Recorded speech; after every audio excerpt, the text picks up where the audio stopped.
Hello friends, నేను మీ Andhra Telangana weatherman మాట్లాడుతున్నాను. ఈ వీడియోలో ప్రస్తుతం మన తెలుగు రాష్ట్రాల్లో వాతావరణ పరిస్థితి ఏ విధంగా ఉంది మరియు రాబోయే రోజుల్లో మన తెలుగు రాష్ట్రాల్లో వాతావరణ పరిస్థితి ఏ విధంగా ఉండబోనుంది పూర్తి వివరాలు ఈ వీడియోలో తెలుసుకుందాం. అంతకంటే ముందు ఈ వీడియోని సబ్స్క్రైబ్ చేసుకొని లైక్ చేసి షేర్ చేస్తారని కోరుకుంటున్నాను. ఇక్కడ వాతావరణ పరిస్థితి గమనించినట్లయితే ప్రస్తుతానికి ఈ వాయుగుండం నాగ్పూర్ ఉత్తర తెలంగాణ సమీపంలో కొనసాగుతుంది.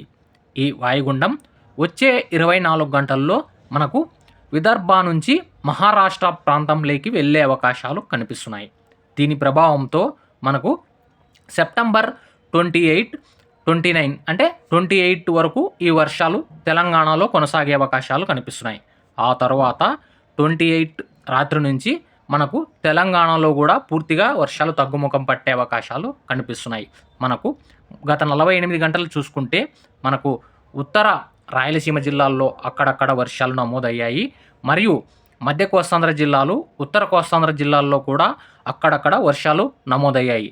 మరియు తెలంగాణ వ్యాప్తంగా మనకు చాలా జిల్లాల్లో విస్తారంగా వర్షాలు ఈ వాయుగుండ ప్రభావంతో నమోదయ్యాయి. కానీ మనకు సెప్టెంబర్ 28 వరకు ఈ వర్షాలు కొనసాగి ఆ తర్వాత మనకు సెప్టెంబర్ 28 నైట్ నుంచి ఈ వర్షాలు తగ్గుముఖం పట్టే అవకాశాలు కనిపిస్తున్నాయి. ఎందుకంటే ఈ వాయుగుండం మనకు మహారాష్ట్ర ప్రాంతంలోకి వెళ్ళే సమయంలో మనకు ఇక్కడ దూరం ఉన్న ప్రాంతాలు అంటే మనకు ఇక్కడ దిగువ ఉన్న ప్రాంతాల్లో తగ్గుముఖం పట్టి ఆ తర్వాత తెలంగాణలో కూడా 28 నైట్ తర్వాత వర్షాలు తగ్గుముఖం పట్టే అవకాశాలు కనిపిస్తున్నాయి. కానీ మనకు రాబోయే రోజుల్లో వాతావరణ పరిస్థితి ఏ విధంగా ఉండబోనుంది ఇప్పుడు తెలుసుకుందాం.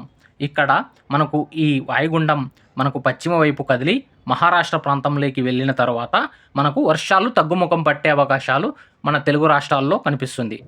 ఆ తర్వాత మనకు అక్టోబర్ 1వ తేదీన బంగాళాఖాతంలో ఒక అల్పపీడనం ఏర్పడే అవకాశాలు కూడా కనిపిస్తున్నాయి.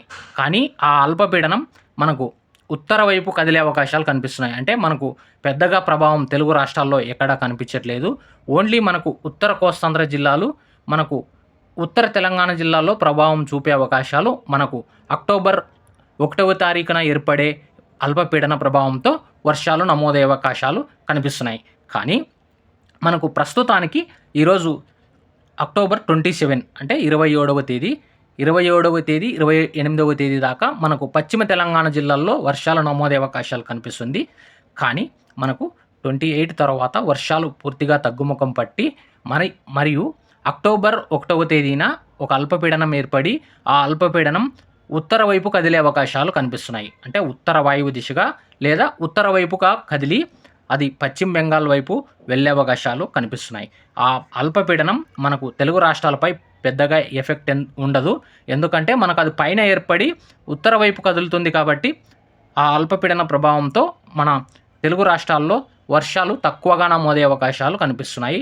ఓన్లీ శ్రీకాకుళం, విజయనగరం, అరకు, పాడేరు, వైజాగ్ మరియు ఇట్లా ఉత్తర తెలంగాణ జిల్లాలు అంటే ఇట్లా మహారాష్ట్రకి ఆనుకొనున్న ప్రాంతాలు మరియు ఛత్తీస్గఢ్కి ఆనుకొనున్న ప్రాంతాల్లో మాత్రం ఆ అల్పపీడన ప్రభావంతో వర్షాలు నమోదయ్యే అవకాశాలు కనిపిస్తున్నాయి. కానీ దిగువ ఉన్న ప్రాంతాల్లో మాత్రం ఆ అల్పపీడన ప్రభావంతో వర్షాలు నమోదయ్యే అవకాశాలు కనిపించట్లేదు. కానీ మనకు రాబోయే రోజుల్లో మనకు వర్షాలు ఏ విధంగా ఉంటాయి మరియు మాన్సూన్ ఎప్పుడు విత్డ్రాల్ అయ్యే అవకాశాలు కనిపిస్తున్నాయి ఇప్పుడు తెలుసుకుందాం. ఇక్కడ రాబోయే 10 రోజుల వాతావరణ పరిస్థితి గమనించినట్లయితే మనకు ఈరోజు సెప్టెంబర్ 27 అంటే ఈరోజు 27, మనము అక్టోబర్ 7వ తేదీ దాకా వాతావరణ పరిస్థితి గమనించినట్లయితే మనకు సెప్టెంబర్ 28కు వర్షాలు తగ్గుముఖం పట్టి ఆ తర్వాత అక్టోబర్ 1వ తేదీన బంగాళాఖాతంలో ఒక అల్పపీడనం ఏర్పడి ఆ అల్పపీడనం మనకు ఉత్తర కోస్తాంధ్ర, ఉత్తర తెలంగాణ మీదుగా ఒక మోస్తరు వర్షాలు నమోదయ్యే అవకాశాలు కనిపిస్తున్నాయి. కానీ మనకు ఆ అల్పపీడన ప్రభావం మన తెలుగు రాష్ట్రాలపై ఉండే అవకాశాలు కనిపించట్లేదు. కానీ మనకు అక్టోబర్ 1వ తేదీన ఏర్పడిన అల్పపీడన ప్రభావంతో పశ్చిమ బెంగాల్, ఒడిస్సా మరియు మధ్యప్రదేశ్ ఈ ప్రాంతాల్లో భారీ వర్షాలు నమోదయ్యే అవకాశాలు మనకు ఆ రాష్ట్రాల్లో కనిపిస్తుంది. కానీ దిగువ ఉన్న ప్రాంతాల్లో మాత్రం మనకు తక్కువ వర్షాలే నమోదయ్యే అవకాశాలు కనిపిస్తుంది. కానీ మనకు మాన్సూన్ విత్రాల గురించి ఒకసారి అబ్జర్వేషన్ చేద్దాం.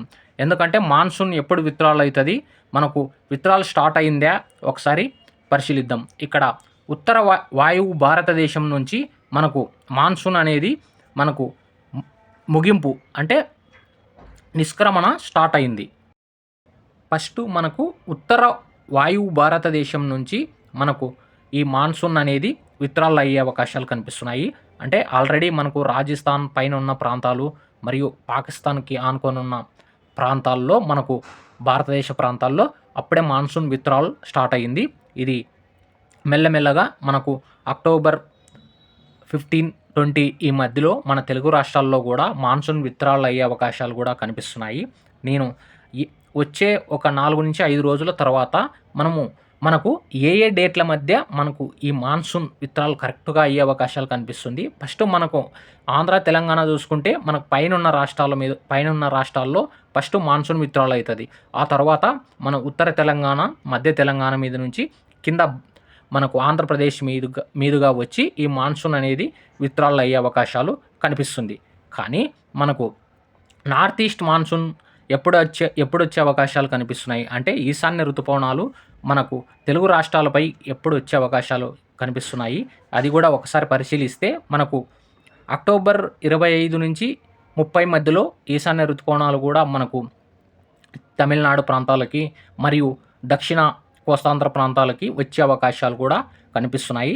కానీ అది ముందు మనము ఇంకా 4 నుంచి ఒక 5 రోజులు పోయిన తర్వాత ఈ ఈశాన్య ఋతుపవనాలు ఏ డేట్ల మధ్య కరెక్ట్ వచ్చే అవకాశాలు కనిపిస్తున్నాయి నేను మరొచ్చే వీడియోలో కూడా తెలియజేస్తాను. కానీ మనకు ఇప్పుడు మాన్సూన్ విత్రాలు అంటూ ఉత్తర వాయువు భారతదేశం నుంచి స్టార్ట్ అయింది. కానీ అది మెల్లమెల్లగా దిగువ ఉన్న ప్రాంతాల్లో కూడా వచ్చే అవకాశాలు కనిపిస్తుంది. అది రావడానికి ఇంకా 15 నుంచి 20 రోజులు పట్టే అవకాశాలు కనిపిస్తుంది. మనకు ఇప్పుడు ప్రస్తుతానికి ఈ వాతావరణ పరిస్థితి చూసుకుంటే మనకు ఈ వాయుగుండ ప్రభావం మనకు వాయుగుండం కూడా బలహీనపడింది. అది మరియు మహారాష్ట్ర వైపు వెళ్ళే అవకాశాలు కూడా కనిపిస్తున్నాయి. కావున మనకు సెప్టెంబర్ 28వ తేదీ నుంచి వర్షాలు తగ్గుముఖం పట్టే అవకాశాలు కనిపిస్తున్నాయి. దిగువ ఉన్న ప్రాంతాల్లో మాత్రం మనకు ఇప్పుడు ఈ వాయుగుండం మనకు మహారాష్ట్ర వైపు వెళ్ళి ఆ తర్వాత మరియు బంగాళాఖాతంలో మరొక అల్పపీడనం ఏర్పడి ఇలా అల్పపీడనాలు ఏర్పడడం వల్ల మనకు దిగువ ఉన్న జిల్లాల్లో మాత్రం వర్షాలు తక్కువగానే నమోదవుతుంటాయి. ఒక రాయలసీమ కానీ, దక్షిణ కోస్తాంధ్ర కానీ మరియు దక్షిణ తెలంగాణ కానీ ఇక్కడ చూసుకుంటే గుంటూరు నుంచి దిగువ ఉన్న ప్రాంతాల్లో మాత్రం తక్కువ వర్షాలే నమోదయ్యే అవకాశాలు కనిపిస్తున్నాయి. కానీ మనకు ఈ అల్పపీడనం ఉత్తర వాయువు దిశగా వెళ్ళే క్రమంలో మాత్రం మనకు ఉత్తర కోస్తాంధ్ర జిల్లాలు మరియు ఉత్తర తెలంగాణ జిల్లాల్లో అక్కడక్కడ వర్షాలు నమోదయ్యే అవకాశాలు కనిపిస్తున్నాయి. కానీ మిగతా ప్రాంతాల్లో మాత్రం తక్కువ వర్షాలే నమోదయ్యే అవకాశాలు నెక్స్ట్ వచ్చే అల్పపీడన ప్రభావంతో మనకు కనిపిస్తుంది.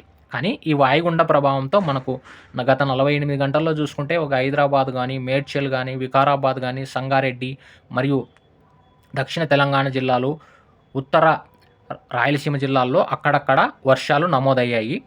ఈ వాయుగుండం ఇప్పుడు ప్రస్తుతానికి నాగపూర్ ఉత్తర తెలంగాణ సమీపంలో కొనసాగుతుంది. కానీ వచ్చే 24 గంటల్లో మాత్రం మహారాష్ట్ర వైపు వెళ్ళే అవకాశాలు కనిపిస్తుంది. ఇది అండి ఇవాల్టికి ఉన్న వాతావరణ పరిస్థితి. ఈ వీడియోని సబ్స్క్రైబ్ చేసుకొని లైక్ చేసి షేర్ చేస్తారని కోరుకుంటున్నాను.